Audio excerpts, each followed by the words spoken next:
चलिए दोस्तों, देखते हैं इस एपिसोड में कैसे बचाई मैंने ब्रीजा वाले की जान। और ये भाई हरियाणा से निकला है साइकिल लेके। और देखो भाई ट्रैफिक शुरू हो गया। ये और है फिर भाई देखिए महाराष्ट्र रोडवेज का बिंदास स्टाइल। ये नहीं हटते, मैंने सुना था, मैंने देख लिया, अभी को हटना पड़ेगा। और फिर मिले एक और नए शैतान बच्चे।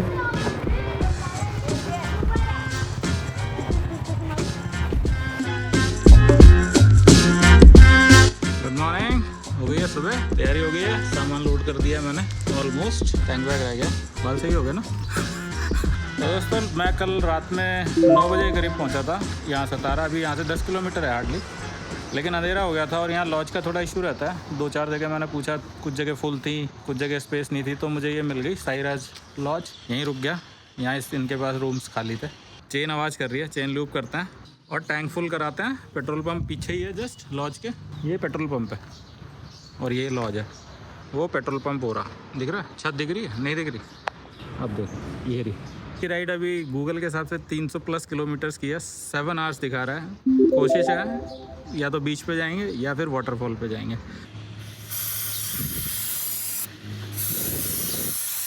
इन लूप कर दी है। अभी पेट्रोल लेते हैं। एक टैंक फुल में नहीं पहुंचेगी, बीच में एक बार और लेना पड़ेगा। नाश्ता भी करना है, भूख लगाई है। इधर आ गए पेट्रोल पंप पे। अभी टैंक बैग सेट नहीं किया मैंने, इसीलिए मैंने कहा पेट्रोल भराने में दिक्कत होती है। अभी सामान लोड करते हैं और फिर निकलते हैं।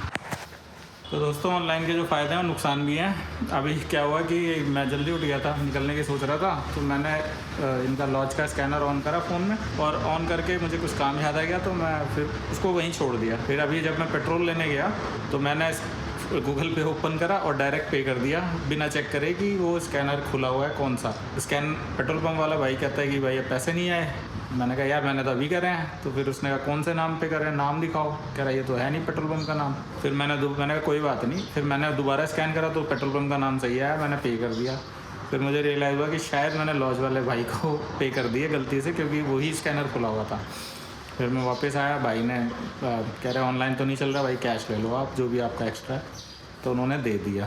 तो ये होता है भाई। मैं तो यहीं था, अगर बाई चांस मैं आगे चला गया होता, किसी और पेट्रोल पंप पे खुलता, तो इनको पे हो जाता डायरेक्टली। ये भैया ऑनलाइन के फ़ायदे प्लस नुकसान। ना करते भी 9 बज गए भैया, और अभी है रास्ता 7.5 घंटे का। क्या भाई गूगल नाराज़ हो गया हमसे? टाइम बढ़ाया जा रहा है यार। हो गई तैयारी, थोड़ी सी बढ़ाएं आगे फिर पीछे। ये बात कभी भी शुरुआत पीछे की तरफ जाते हुए नहीं करनी है, आगे बढ़ते हुए करनी होती है। पीछे ही जाना हो तब भी। गर्मी है भाई, अच्छी खासी गर्मी लगने लगी। मैंने तो रात की ठंड के हिसाब से इनर पहन लिया था। इनर रात को जैसे ठंडा लग रहा था वैसे ही मुझे लगा होगा, लेकिन अभी तो 9 बज गए हैं, पूरे 9 ही बज गए और सर्दी हो गई। तो चलो हो गई शुरुआत अपनी राइड की। अभी निकल रहे हैं अपने डेस्टिनेशन गोवा दी ग्रेट। और देखो भाई ट्रैफिक शुरू हो गया। ये है भाई साहब महाराष्ट्र। ये नहीं हटते, मैंने सुना था, मैंने देख लिया, अभी को हटना पड़ेगा। और इससे भी बुरा हाल साउथ की बसेस का है, रोडवेज ट्रांसपोर्ट का। देखते हैं भाई, हम तो सोचते थे हरियाणा रोडवेज ही महान है, लेकिन हरियाणा रोडवेज के भी बाप हैं यहाँ पे हाँ भाई सही किया इनर पहन के। अभी तो थोड़ी थोड़ी बाइक चल रही है तो थोड़ी थोड़ी ठंड लग रही है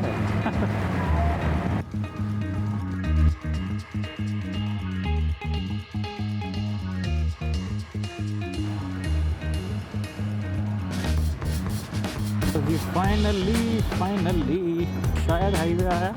टोल तो आ गया भाई, हाईवे आया कि नहीं आप पता नहीं। हमें लेना पड़ेगा चोर रास्ता, क्योंकि हम बाइकर हैं।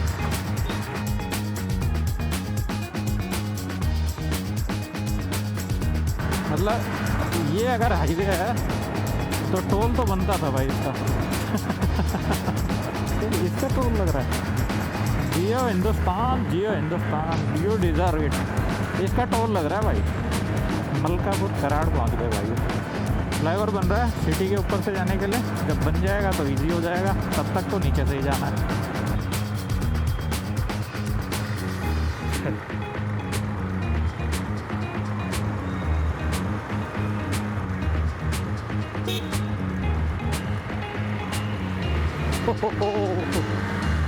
काम चल रहा है ये भाई। वो खड़े थे, उन्होंने भैया ने बताया कि इनके बीच में कहीं गैप कम ज़्यादा हो गया है, तो गैप के लिए कुछ कटिंग वटिंग चल रही है, ताकि जो जहाँ जॉइंट्स है ना वहाँ गैप ठीक हो जाए।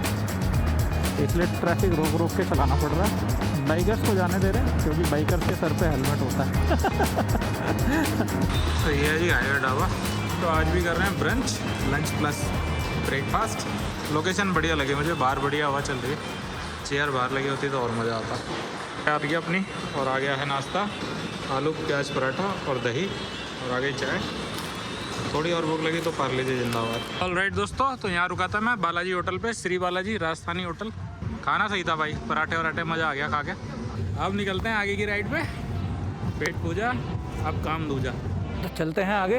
तो दोस्तों विचार है पहले दूधा सागर अगर बन गया तो दूधा सागर निकल जाएंगे, और अगर दूधा सागर का नहीं बन पाया तो मापुसा ही पहुंचेंगे या हैपनिंग बीचेस पहुंचेंगे। हैपनिंग बीचेस तो गोवा में दो तरह की बीचेस हैं, एक है हल्ले गुल्ले वाली और एक है शांति वाली। जो हल्ले गुल्ले वाली हैं उनको हम बोल सकते हैं हैपनिंग, और शांति वाली हैं वो एक्चुअली में नेचुरल बीचेस हैं। मोस्टली जो साउथ गोवा है वो है शांत बीचों के लिए फेमस, और जो नॉर्थ गोवा है वो है हैपनिंग बीचेस के लिए फेमस। तो आपकी चॉइस है, रिलैक्स करना है, चिल करना है तो साउथ चले जाओ, और इन्जॉय करना है, हुड़दंग करना है, मस्ती करनी है तो नॉर्थ चल लिया है। अभी टाइम दिखा रहा है भैया 4:30 बजे का अराइवल टाइम।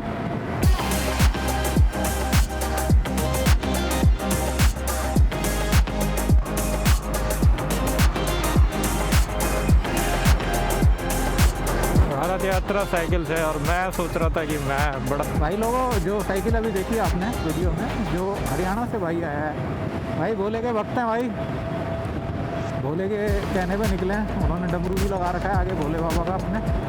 वो नरेश वर्मा भैया हैं, 3 महीने पहले वो हरियाणा रोहतक से निकले हैं भारत भ्रमण की यात्रा पे, और अभी वो यहाँ पहुँचे हैं। अभी यहाँ से जा रहे हैं रामेश्वरम।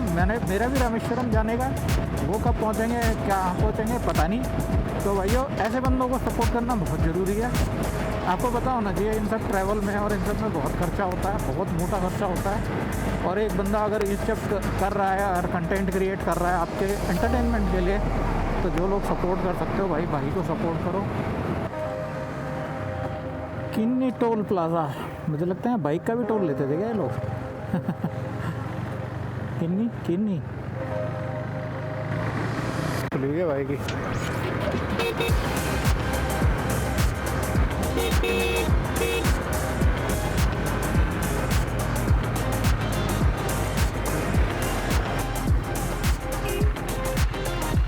टंकी खुली है, आगे लो मैं कर दूंगा बंद।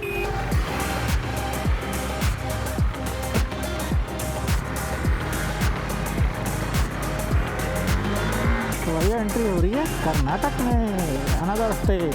महाराष्ट्र रह गया पीछे। Welcome to Karnataka. कर्नाटक पहुंच गए भाइयों।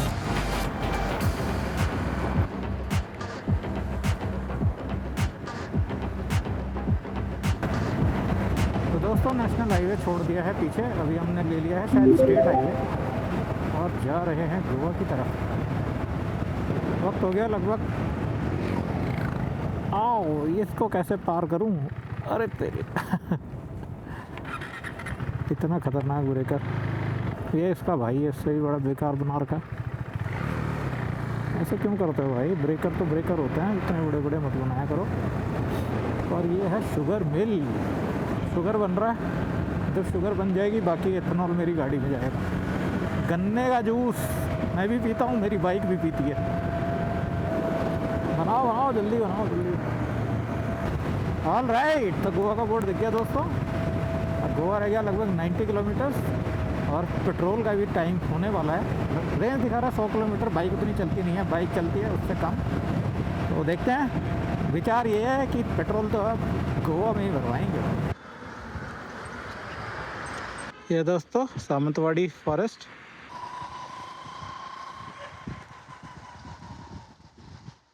और यहाँ पे इतना सीक्रेट वाटरफॉल है किसी को पता ही नहीं है, लोग रुक ही नहीं रही है। देखो सामने ही है, उस तरफ से दिखता होगा, इधर से नहीं पता लोगों को। खूबसूरत जगह है, पूरा फॉरेस्ट है, पूरा फॉरेस्ट। रिजर्व फॉरेस्ट है ये, पीछे साइन लगे थे तेंदुए के। टाइम स्पेंड करने वाली जगह है। तो वैसे तो हम अभी महाराष्ट्र में ही हैं, लेकिन दोस्तों गोवा वाली आर्किटेक्चर, गोवा वाली फील आनी शुरू हो गई है। 1 घंटे का सफ़र और 40 किलोमीटर रह गया मात्र। देर तो लगी लेकिन पहुंच ही गए गोवा की गलियों में गलियों में नहीं, सड़कों पे। तो भाई वो कितना सालों का पुराना सपना था कि अपनी बाइक से मैं कभी गोवा आऊँगा, पूरा हो गया भाई। सपने पाले रखने चाहिए, पाले रहो ना, पूरे हो ही जाते हैं आदमी तो कल बस पाल के ढंग से रखना चाहिए हमको। बहुत सोचता था मैं कभी तो गोवा आऊँगा। 6-7 साल हो गए होंगे मेरे ड्यू लिए हुए, मुझे 5 साल होने वाले हैं। उससे भी पहले से ड्रीम था कि यार बुलेट से नहीं तो अपनी खुद की बाइक से ना गोवा जाएंगे। लद्दाख का मेरा नहीं था ड्रीम पहले, लेकिन लद्दाख में 3 बार हुआ है। बट मेरा भाई ड्रीम था कि कभी अपनी बाइक होगी और अपनी बाइक से गोवा जाएंगे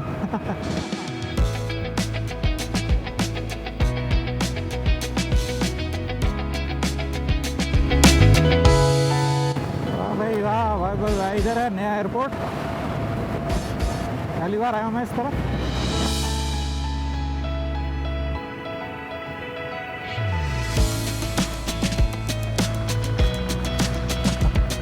लो जी, यहाँ तो ख़त्म है पेट्रोल। बड़ा प्रोजेक्ट हो गया पेट्रोल पंप ढूंढना। लोगों ने जो छोटे मोटे पेट्रोल रखते हैं ना, उन्होंने अपने आपको भी ऐसे पेट्रोल टंकी मार्क कर रखा है और गूगल वहीं ले जाता है सीधे। तो आगे पेट्रोल पंप पे, उसके बाद करते हैं रूम का बंदोबस्त। जैकेट पहन रखा है, इधर स्वेटर पहन रखा है। ये होता है भाई, जो जहाँ रहता है ना उसको उसके वहाँ के हिसाब से ठंड लगती है। हमें घर में लग रही है, यहाँ के लोकल लोगों को ठंड लग रही है क्योंकि ऐसे मुंबई वाले बोलते हैं 20 डिग्री में उनको ठंडा लगता है। यहाँ तो 12-13 डिग्री तो नॉर्मली समझते हैं दिल्ली वाले, और पहाड़ी तो 5-6 डिग्री में भी नॉर्मल समझते हैं। पेट्रोल ले लिया, अभी चलते हैं आगे अपने रूम की तरफ। कैंडोलिम बीच पे चूज़ किया था मैंने, देखते हैं कैसा है। ठीक नहीं होगा तो कहीं और लिया जाएगा।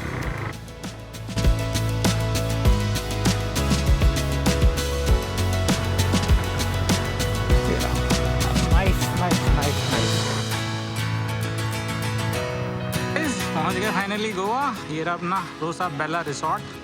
टाइम लगा थोड़ा सा आगे, लेकिन रोड ठीक है, बढ़िया रोड। वहाँ से यहाँ तक ठीक था सतारा से। कुछ कुछ जगह नहीं, बहुत सारी जगह कंस्ट्रक्शन चल रहा है, बट ओवरऑल ठीक है रोड।